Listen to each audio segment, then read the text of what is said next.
Here are a few of the cars I've had that I'd like to, they're not here, but I'd like to tell you something about them. Right, that was one of the best cars I ever had. It was a RME Riley 1955. It weighed weighed a ton, and it hadn't got power steering. So, but it was such a beautiful car that I felt I had to get dressed to go out in it. It was so nice. It had twin petrol caps, only a 1500cc engine with two SU carburetors. And my wife used to say, for goodness sake, get some petrol before we go out, because if you stop anywhere in a garage, we're there an hour with people looking all over it, because it was such a beautiful car. It was funny, it had an aerial on the roof. If you turned left, the radio faded away. If you turned right, it was all the radio came back. It was fine.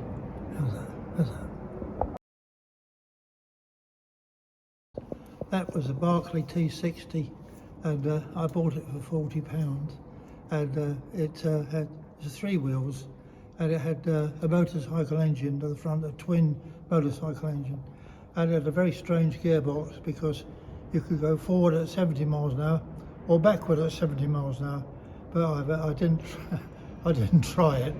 It had strange headlights because they were covered in plastic covers, and if you hit a manhole cover, they flew off, so you had to go back and get them.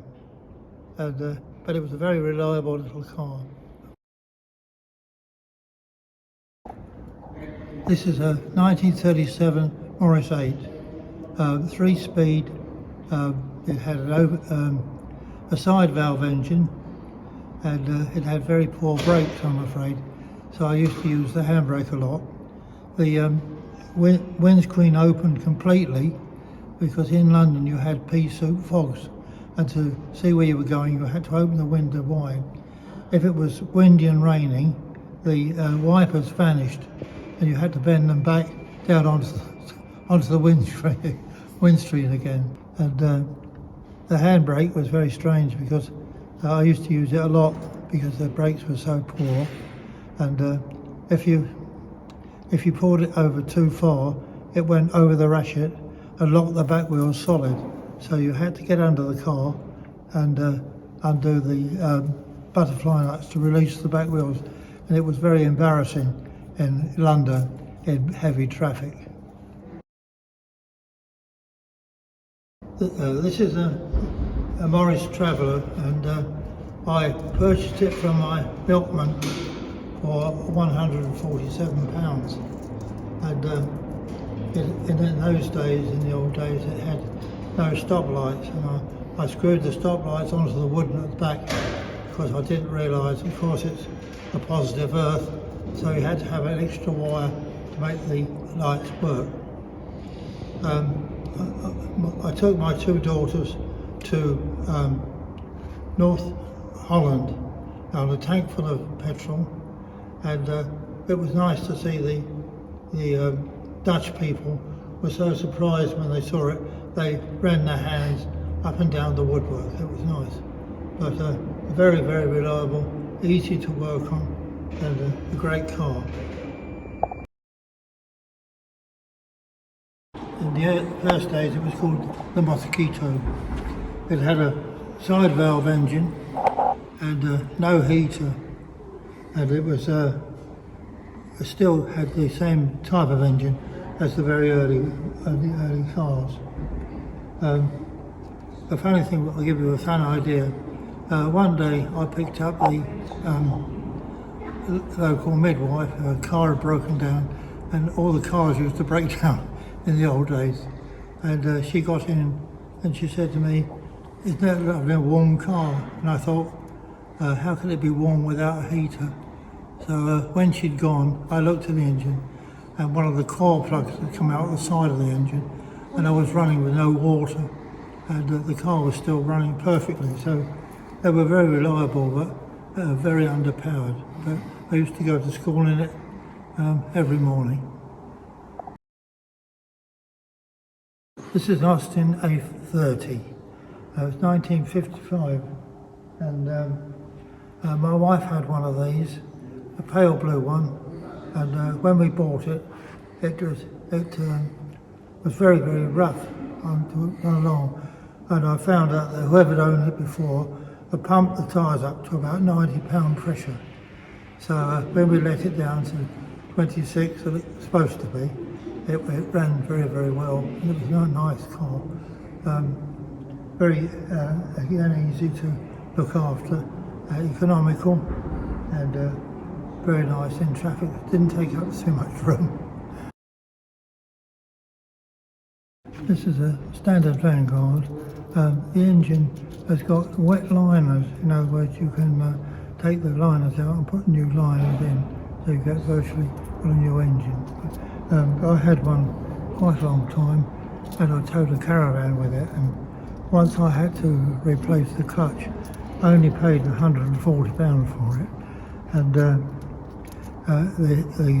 bell housing and clutch was so heavy I had to put ropes over the roof to take the weight. Once I'd taken the bell housing off, it was quite a problem, but a fantastic car for pulling. It was a new solid car. Okay. Right. This is an Austin Somerset, and this is the bigger version, but one of the nicest cars I ever had. It was it was a police car I bought it for £99. The number plate was JAP 624, and the police cadets had been underneath it, and they'd polished the springs, and all the underneath was bright polished. I went on a holiday the day after I bought it because I knew it would be perfectly all right. It was a very nice car indeed.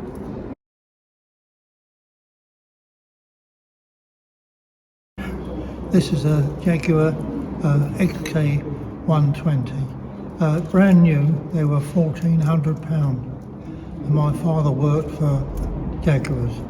But this car could actually do 100 miles an hour, and it was such a hit at the Paris show that it was ordered straight away. And the first few were actually handmade in aluminium. Okay.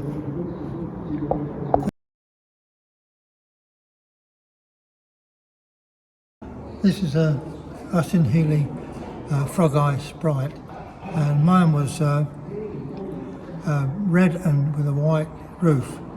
I paid £450 for it as a present for my wife, and the only thing that ever I had wrong with it was a brake pipe which I repaired, and it was lovely for going through London with the top down, and people would look at it because it was a great little car. The whole front opens out so you can get to the engine. It's so easy to get to the engine. It's nice and easy. It's not easy to get in and out of, that's the trouble. Thank you. This is a Mini Cooper, and I had one. I paid £80 for it, and it was a high stack engine, very fast, and mine was green with a white roof. And when I came to sell it, I had two men on the doorstep arguing about the price. We were going up £5 at a time, so I got to £95 for it.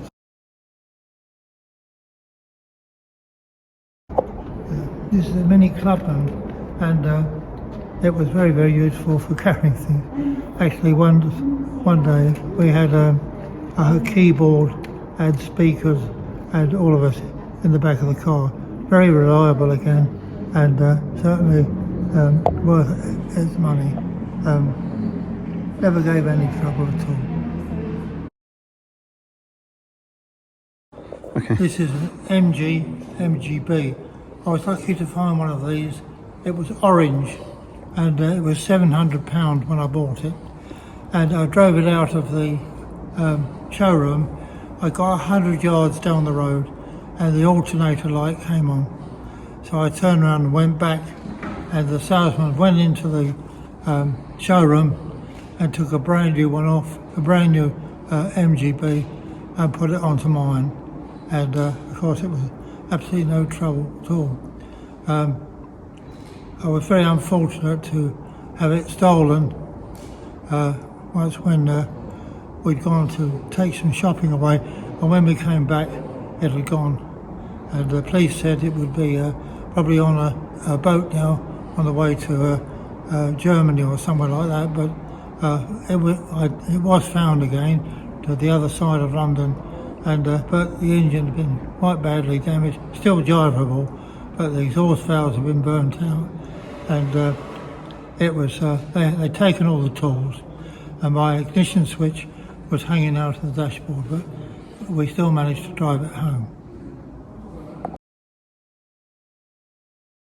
I bought a Riley from the police force. I paid £80 for it, and it still had all the plates on the front and back, and I had to take the plates off. It was beautiful. It was black with a cream upholstery, and it would go up hills in top gear, so they must have done something special to the engine.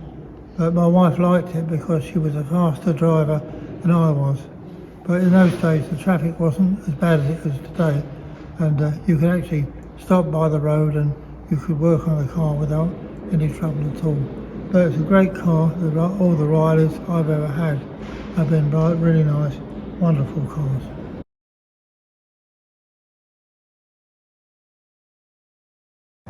This is an MG 1300. Actually it was quite a popular car for driving schools.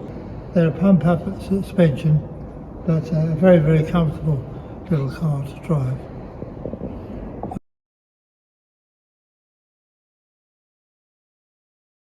This is a Ford Anglia, and my wife had one of these, the same colour, the blue with the white top, and had all the Fords I've ever had good brakes, but the one on this one was remarkable, really good. The only strange thing about this car was the one we hadn't got a fuse box, so all the wires were joined onto a brass strip under the dashboard, and it's quite strange that you had to clip all the wires on that you wanted. There were one or two things like that, but a very nice car. All the Fords I've had have been very reliable.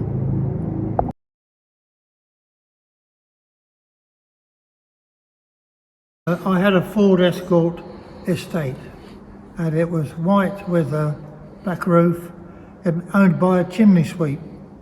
So it took me 3 days to get the vinyl seats. They were black vinyl seats, to get them fit to sit on. And one day I looked in the newspaper, and this motor company had advertised a complete exhaust system on one of these cars for £4. So I rushed down to get it. And when I got there, they said there'd been a misprint on the newspaper. But he said, I'll have to let you have it. So he sold me the whole system for £4.50, and it should have been something like £34. But he said, I'm going to get the money off the newspaper. But it was always very nice and comfortable, easy to work on.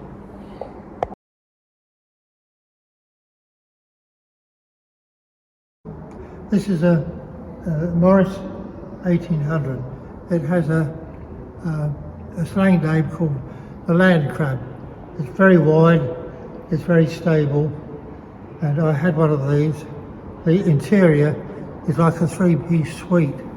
The seats are about a foot thick, and actually I paid £2,000 for one, and it was a beautiful car, maroon, and it was about 1800cc. It was a very nice, solid car.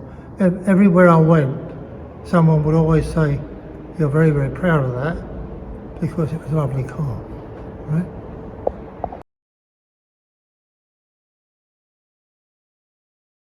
Yes? Yeah. This is a Jaguar XJ6, and I had a pale blue one of these, and I bought it from a gentleman who owned a motorcycle shop, and it was very good, very, very comfortable. Very powerful, very comfortable. To work on the engine, you have to have special tools because the sparking plugs are about 6 inches down in the top of the head.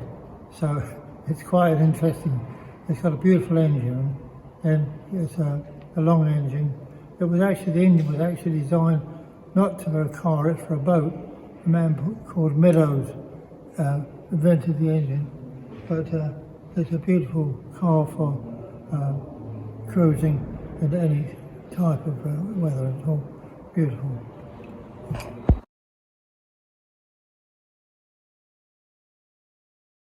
Okay, this is a Rover P6, and I had a maroon colour.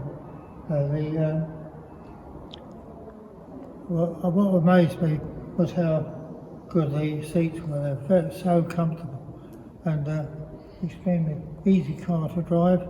And I towed a caravan with this one. It's quite funny because once we had a caravan out in Norfolk, and we got bogged down, and they had to bring tractors in to get the car out and the caravan as well. So, but the only problem with this one is that the starter motor is right underneath the exhaust manifold. So to get at it, you have to take the exhaust manifold out. It's one or two things quite difficult. The beauty of this car is that all the panels are bolted on, so it's so easy to change one bit at a time. You don't have to there's no welding on it at all. It's all bolted on.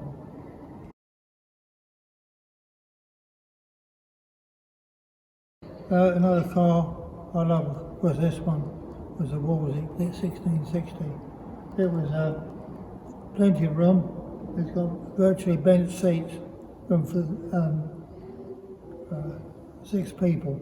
It also had, I'm not sure if this one's got the column, had a column change as well. One funny thing happened, because my car was pretty old. When it went round the left-hand corner, all the lights came on. I thought that's odd. And what had happened was that under the chassis there was a bare wire just hanging. And as you went round the corner, it swung and hit the chassis and shorted all the lights. So all the lights came on. It took 5 minutes to repair it. It was amazing really, because in those days it was possible for a man to do his own repairs, you know. But nowadays it's impossible.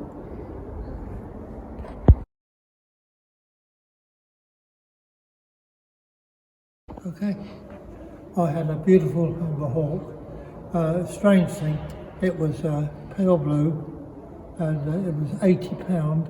The gentleman who owned it, he worked across the road from where he lived. So every morning he got up and he drove the car across the road to Rochester Airport. That's where, just to keep the battery up. When he sold it to me, it still had the pale blue covers on the seats, and it was absolutely immaculate.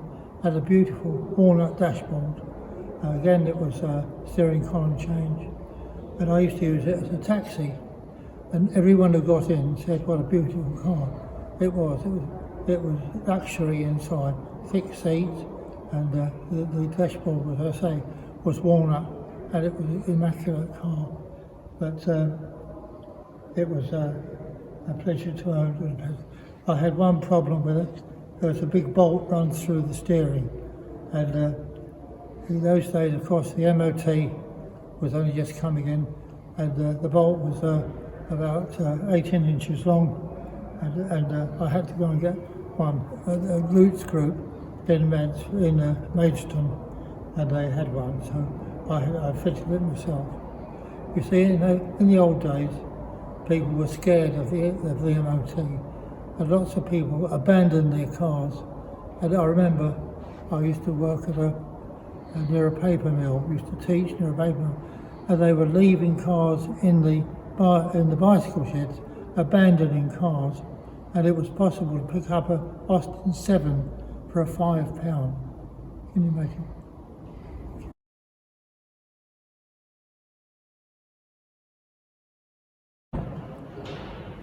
I had a white Cortina 1600E, and it cost £900. And the only problem is, if it was the slightest bit damp, it wouldn't start. So you had to spray the engine to get it to start. So it was very, very nice. Again, very nice, comfortable car. The one I had was absolute concours condition, and I put it into a show, and I got second in the show. The trouble with the 1600E was the back end got a bit weak on the springs, so it all had to be replaced. Had a nice engine.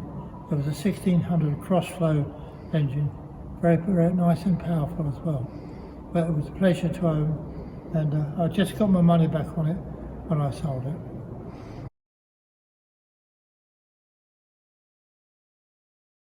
This is a Ford Transit camper, and I've had 3 or 4 campers, but they're very, very useful. You've got a van, like a home, a caravan, and a car as well.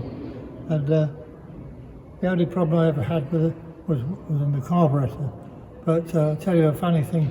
My daughter baked a cake for one of her examinations, and she had it on her lap, and with a friend of hers sitting beside her, she had her cake there, and we went down a hill, and her friend said, "I live up the next road," and of course I slammed the brakes on, and so the cakes shot all over the dash.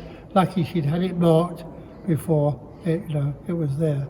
But I had one where all the covers folded down out of the way. A great thing to have, a nice transport.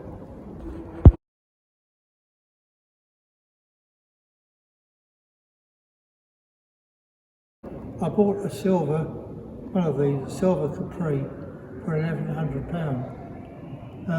I got it about half a mile down the road, and there's a horrible noise coming from the underneath. And I went back, and the rear axle, the differential in the rear axle, had all crumbled up. And the people who sold it to me said, as it was on guarantee, I would have to go and get it done myself. Anyway, once we got it done, it was very reliable. It's got a 1.6 Pinto engine, and I used to go from Sheffield right down to London absolutely regularly without any problem at all. It didn't give any problem at all.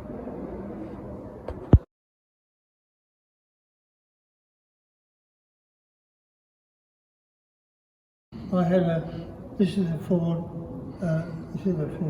Granada, but I had the smaller version. It's called a Zephyr. And one day I was walking past a farm, and in the middle of the field there was a Ford Zephyr. The windows were open, and chickens were flying in and out. And I saw the farmer, and he was using it as a chicken run. So I bought it off him for £60, cleaned it all out, and it was a wonderful car. It towed a caravan for 3 years without any trouble. It had a straight 6 engine, and it was really, I never touched the engine. It was so reliable. It was only 3 speeds, and again it had the bench seats, but it was a great car, and it was a dark blue and cream. The only thing that ever happened was one of the headlights fell out, and